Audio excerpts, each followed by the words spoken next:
social class has been an important theme for historians of the United States for over 10 years. The subject touches on many other elements of American history, such as that of changing U.S. education, with greater education attainment leading to expanding household incomes for many social groups. The overall level of prosperity grew greatly in the U.S. through the 20th century as well as the 21st century, anchored in changes such as growing American advances in science and technology, with American inventions such as the phonograph, the portable electric vacuum cleaner, and so on. Yet much of the debate has focused lately on whether social mobility has fallen in recent decades as income inequality has risen, what scholars such as Catherine S. Newman have called the American nightmare. For most of American history, social class barriers were fundamentally rigid, with various private and public institutions enforcing rules based on racial segregation and other forms of classifying people based on prejudices, such as anti-Semitism and Hispanophobia. All this changed greatly with the rise of broad-based prosperity in the aftermath of World War II and efforts to expand constitutional civil rights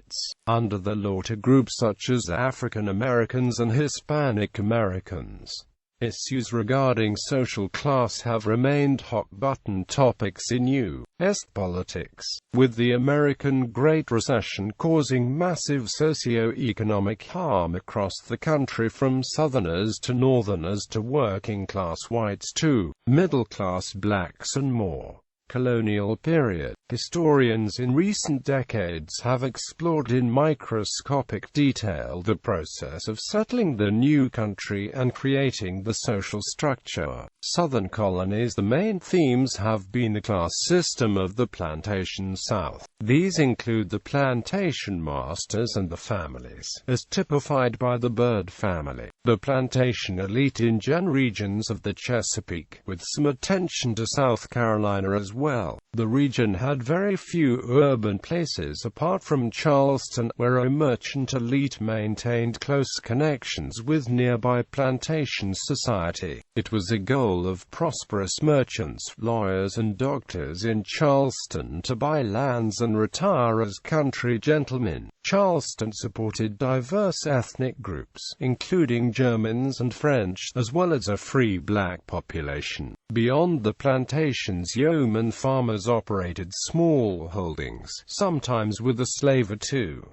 Missionaries commented on the lack of religiosity. The plantation areas of Virginia were integrated into the vestry system of the established Anglican Church. By the 1760s, a strong tendency to emulate British society was apparent in the plantation regions. However, the growing strength of republicanism created a political ethos that resisted imperial taxation without local consent. Led by Virginia, the southern colonies resisted the British policy of taxation without representation, and supported the American Revolution, sending wealthy planters George Washington to lead the armies and Thomas Jefferson to declare the principles of independence, as well as thousands of ordinary folk to man the armies.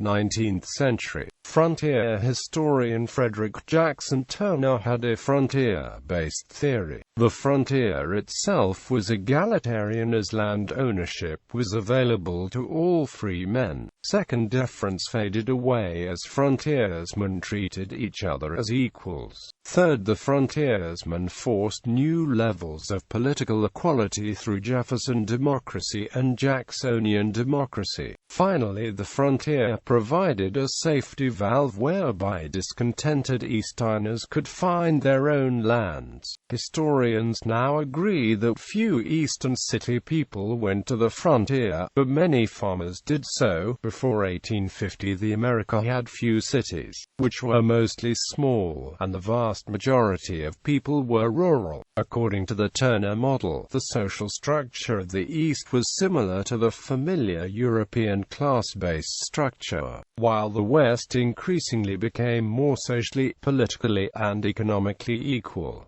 The Plain Folk of the Old South. Frank Lawrence Owsley in Plain Folk of the Old South redefined the debate by starting with the writings of Daniel R. Hundley, who in 1860 had defined the Southern middle class as farmers, planters, traders, storekeepers, artisans, mechanics, a few manufacturers, a goodly number of country school teachers, and a host of half-fledged country lawyers, doctors, parsons, and the like. To find these people, Owsley turned to the name-by-name files on the manuscript federal census. Owsley argued that Southern society was not dominated by planter aristocrats, but that yeoman farmers played a significant role in it. The religion, language, and culture of these common people created a democratic plain folk society. Critics say he overemphasized the size of the Southern landholding middle class while excluding the large class of poor landless and slaveless white Southerners. Owsley assumed that shared economic interests united Southern farmers without considering the vast difference inherent in the planter's commercial agriculture versus the yeoman's subsistence lifestyle. In his study of Edgefield County, South Carolina, Orville Vernon Burton classified white society into the poor, the yeoman middle class,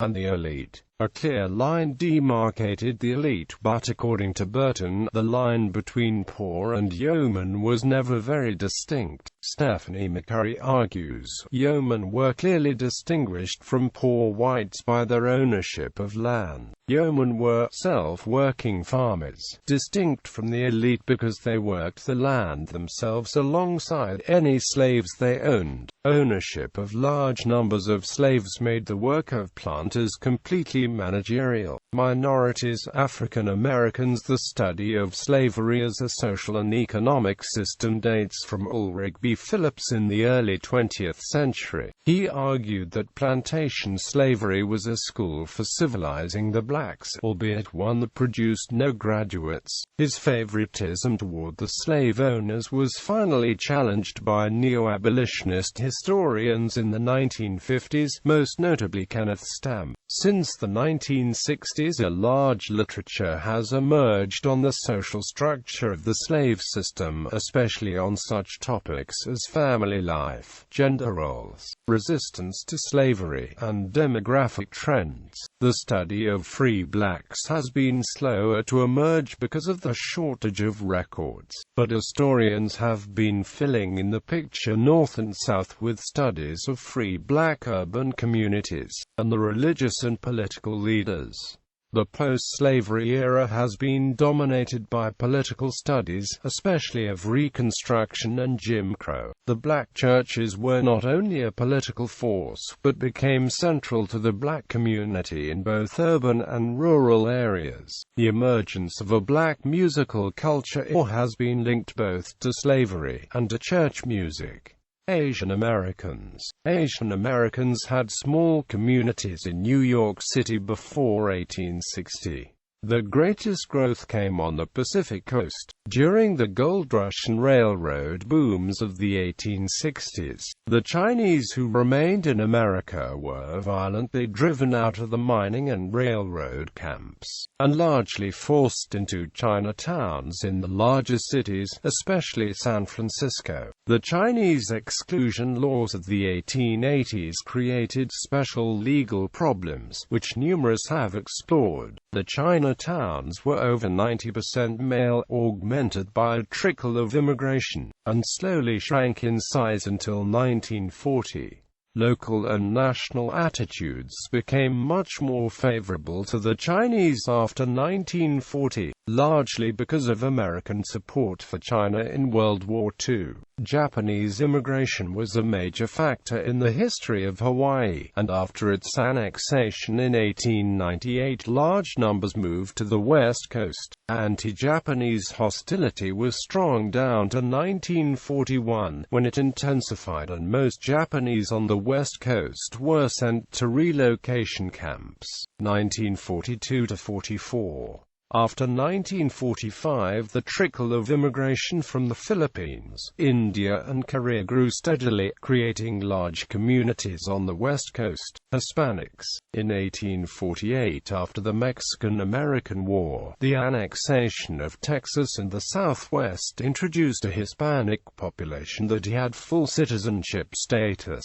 About 10,000 Californios lived in the southern part of California, and were numerically overwhelmed by migrants from the East by 1900 that their identity was almost lost. In New Mexico, by contrast, the Mexican population maintained its highly traditionalistic and religious culture and retained some political power. Into the 21st century, the Tejano population of Texas supported the revolution against Mexico in 1836, and gained full citizenship. In practice, however, most were ranchers with limited political rights under the control of local bosses.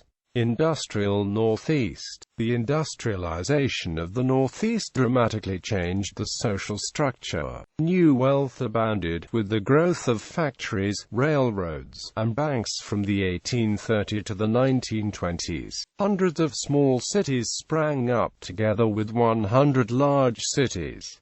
Most had a base in manufacturing. The urban areas came to have a complex class structure, compounded of wealth, occupation, and family status. Ethnic religious groups had their separate social systems. The New England Yankee was dominant in business, finance, education, and high society in most northern cities, but gradually lost control of politics to a working-class coalition led dominated by bosses and immigrants, including Irish Catholics. Hundreds of new colleges and academies were founded to support the system, usually with specific religious or ethnic identities. Heterogeneous state universities became important after 1920.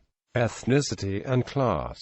The most elaborate and in-depth studies of social class have focused on the working class, especially regarding occupation, immigration, ethnicity, family structure, education, occupational mobility, religious behavior, and neighborhood structure. Before 1970, historians emphasized the success and the painful processes of assimilation into American culture as studied by Oscar Handlin. In recent decades, the internal value systems have been explored, as well as the process of occupational mobility. Most of the studies have been localized, so that generalizations have been difficult to make. In recent years, European scholars have become interested in the international flows, so that there are now studies following people from Europe to America over their lifetimes. Labor historians have moved from a focus on national labor unions to microscopic studies of the workers in particular industries in particular cities.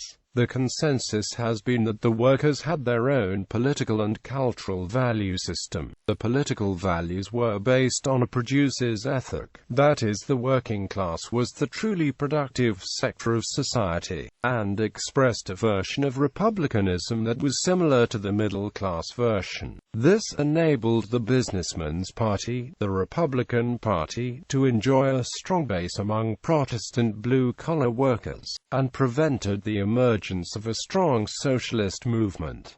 20th century. The progressive era, with its emphasis on factualism and scientific inquiry, produced hundreds of community studies, mostly using descriptive statistics to cover issues of poverty, crime, migration, religiosity, education, and public health. The emergence of systematic social science, especially sociology, shifted the center of class studies into sociology departments.